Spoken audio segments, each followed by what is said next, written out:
Welcome back to the channel, and if you want to build a PC to play Starfield, look no further. So here we're looking at the system requirements for Starfield, and here we have the minimum requirements and the recommended over here. Now, the minimum requirements, some of these items, like these processors and these GPUs, are actually going to be very difficult to find. If you do find them, they're most likely going to be used. So you may be able to get a really cheap deal, but it's going to be very difficult to price out a build in an easy to understand fashion. So what I'm going to focus on is the recommended system requirements and what you can build a PC for.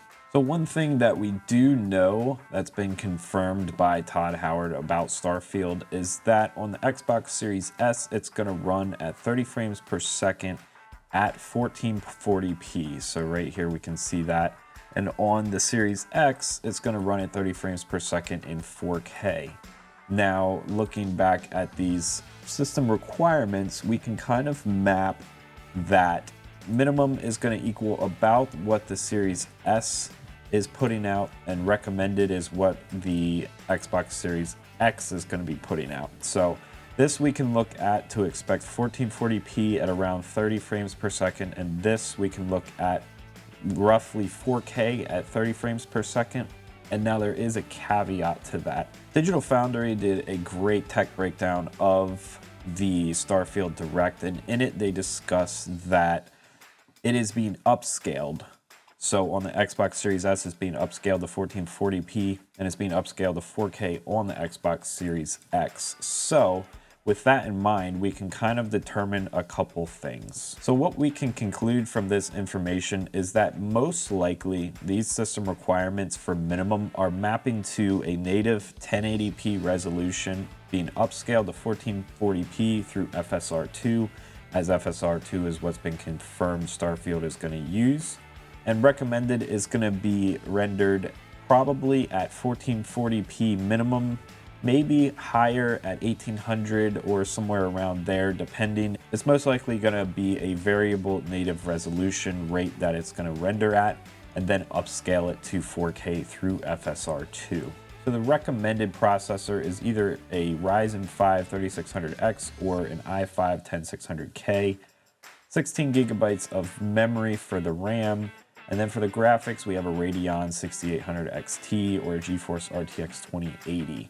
So we're going to go ahead and look at what a PC build with this configuration is going to look like, what you could build to meet these requirements here, and exactly how much that's going to cost you. So here on PCPartPicker.com, I built a very, very basic build that you could do as well. And the total of this build is $760.93, and that's with a 10600K with a Vitra V5 air cooler for the CPU, an ASRock H570 ATX motherboard, Corsair Vengeance, 16 gigabytes of memory at 3200 DDR4, a Western Digital SN770 1 terabyte NVMe storage device, solid state drive, so you would be meeting those requirements. And then here we have an RTX 3060 12 gigabyte version for $289.99, as well as an 800 watt power supply.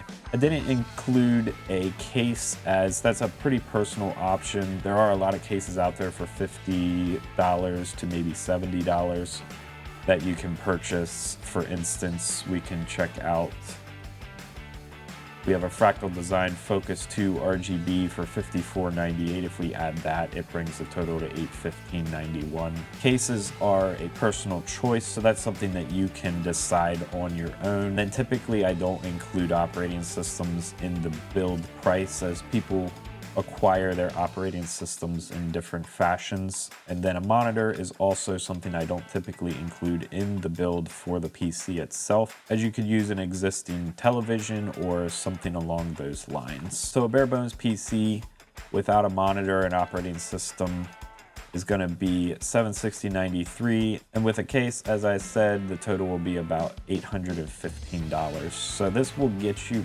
up and running playing Starfield on the recommended system requirements, which will most likely be 4K upscaled, running at 30 frames per second.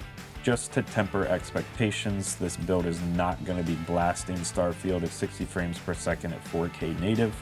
It is definitely going to be pushing it on even upscaling to 4K at 30 frames per second, personally, is what I believe. To recap, the minimum system requirements are most likely going to get you an upscale to 1440p from a native variable resolution anywhere from 720p to 1080p. The recommended system requirements are most likely going to bring you a upscaled resolution of 4K from a native variable resolution from 1440p and up. This will most likely result in a 30 frames per second experience at those upscaled resolutions. Let me know in the comments below what your rig is going to be running Starfield with and what you're expecting your performance to be.